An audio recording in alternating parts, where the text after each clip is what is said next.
Welcome to my channel Phi Concepts CHM. This is the first part of the gradient, divergence and curl series.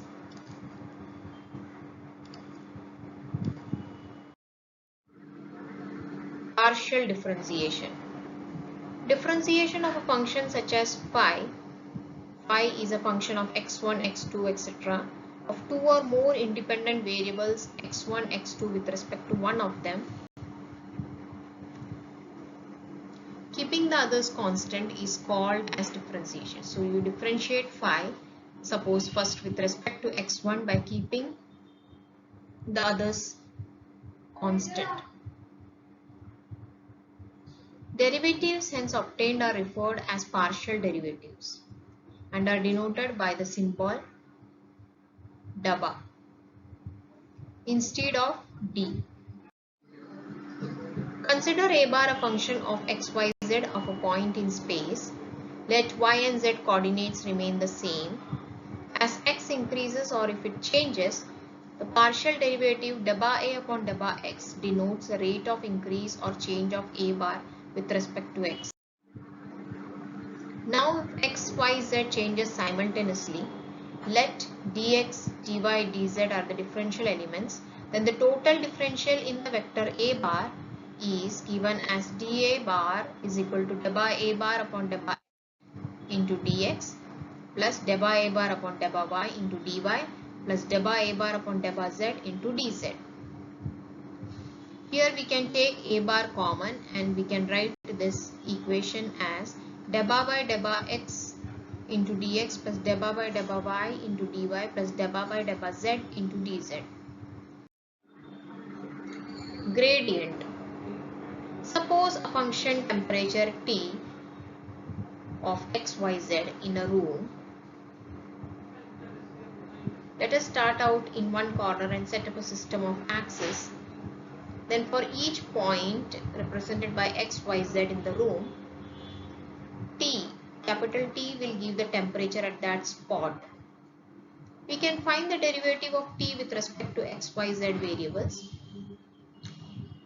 A derivative actually tells us how fast the function varies if we move a little distance. But here the derivative depends on what direction we move. If we move straight up, then T will probably increase fairly rapidly.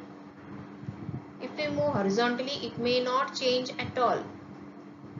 Therefore, how fast T varies in each direction.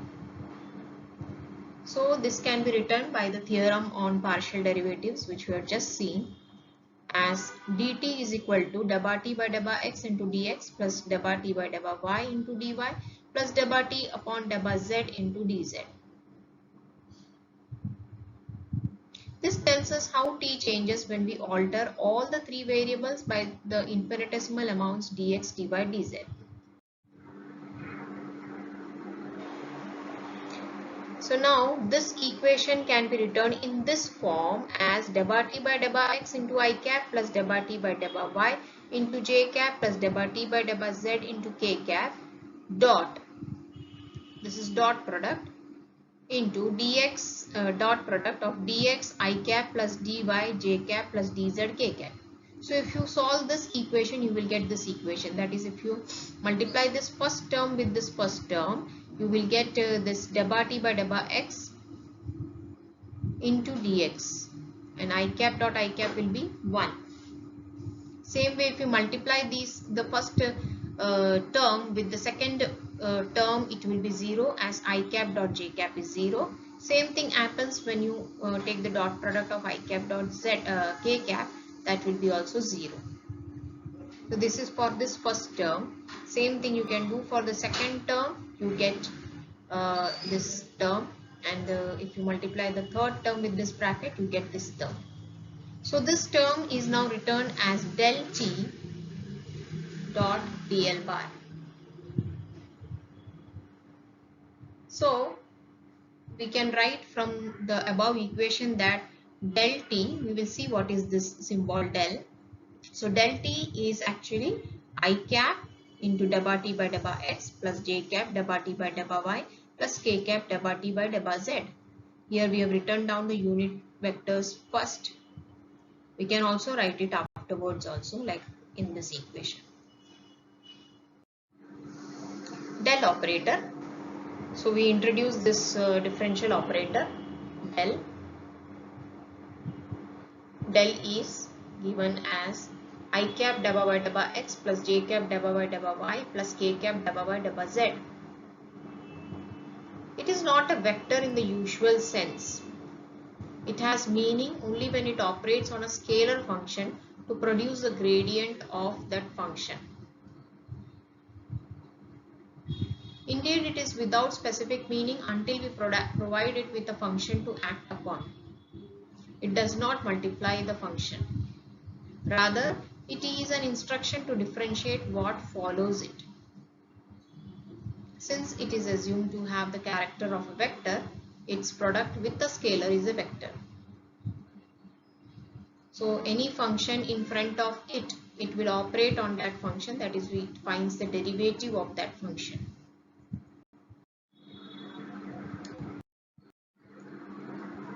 We know that del phi dot dr bar is equal to, we can write down this del phi as dabba phi upon dabba x into I cap plus dabba phi upon dabba y into j cap plus dabba phi upon dabba z into k cap, and dr bar, the length element, you can write down as dx I cap plus dy j cap plus dz k cap. So if you will open up the brackets, we multiply the first term with the first term of this bracket, you get dabba phi upon dabba x into dx, I cap dot I cap will be 1. Same way multiply dabba phi by dabba y into j cap into dy j cap, so that will be dabba phi upon dabba y into dy plus dabba phi upon dabba z into k cap dot dz k cap is dabba phi upon dabba z into dz, and this is actually d phi. This is equation B. So we have got this equation A and equation B. So from equation A and B we can write down d phi, that is, we can equate both of this and write it down this way as d phi is equal to del phi into dr bar is equal to dabba phi upon dabba n into n cap dot dr bar, and this equating these two equations, dr bar will get cancelled down. We get del phi is equal to dabba phi upon dabba n into n cap. Therefore del phi, or this is actually the gradient of phi, as a magnitude equal to the maximum rate of change of phi, and it is directed along this maximum rate of change. So its direction is along the maximum rate of change, that is along the normal to the level surface L1, that is this normal AB with phi constant. So dabba phi upon dabba r is the rate of change of the scalar function phi in the direction of AC.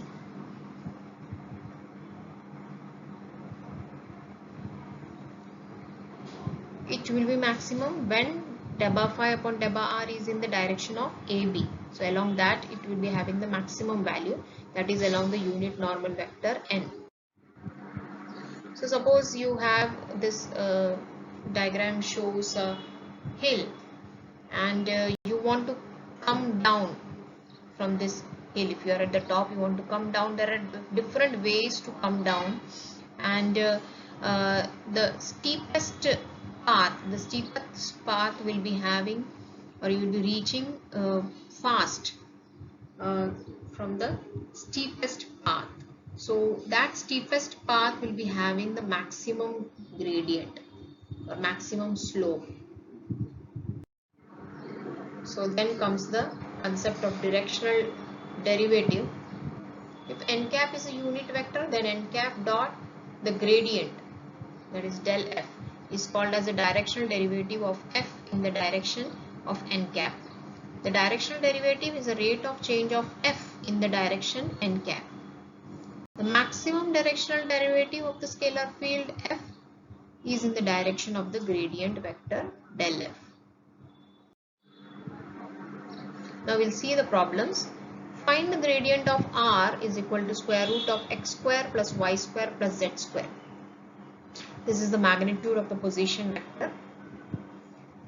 So r can be written now as x square plus y square plus z square the whole raised to half. So we'll find the gradient of r. It is given as del r is equal to I cap del deba r upon deba x plus j cap deba r upon deba y plus k cap deba r upon deba z. Substituting now r here and differentiating it, we differentiate this. So that will be half into x square plus y square plus z square the whole raised to minus half, right? That will be half half minus 1, that you get as minus half. Also you have to differentiate x square with respect to x, so that will be 2x. Same thing applies here also. Here we have to differentiate with respect to y. Again it will be half into x square plus y square plus z square the whole raised to minus half, and then also you have to differentiate y square, that is 2y, and same thing we do for the third term also. So we get the denominator is the same, square root of x square plus y square plus z square, and in the numerator we get xi cap plus yj cap plus zk cap. So this is written as r bar, this is vector r bar, and the denominator is the magnitude of r bar. And what is this vector divided by magnitude? It is the unit vector r cap.